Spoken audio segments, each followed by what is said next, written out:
Hey, what's up you guys? Jason here, and I have recently purchased a used 2009 Nissan Murano, and I found that replacing the rear wiper blade is the most difficult process ever. It's frustrating. I've seen a lot of people posting on Nissan forums, how do you replace this stupid thing? It's ridiculous.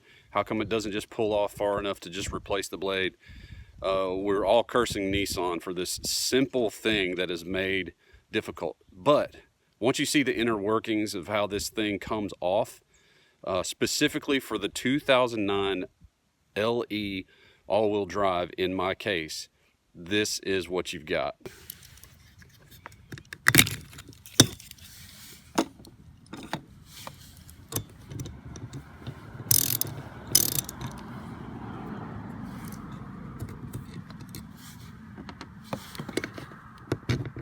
If you see the way this nut is shaped right here, you can understand why it's a pain in the butt to get off. Mine was kind of locked in place, but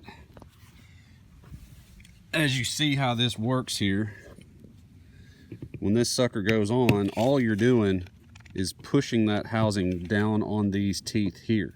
These threads have nothing to do with anything except for the nut that holds it on. So when you push it down on, you want to make sure it's in the proper position when you do that. Also, this is spring loaded. So when you do it, you got some flex in there. So you'll need two hands to do it right. But just push that down onto these teeth on here. And that's it. That is the big headache.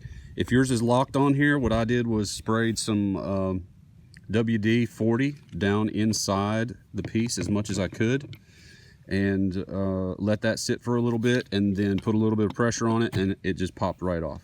So good luck with your replacement. I know it's a pain in the butt. I'm not really going to use audio for this, but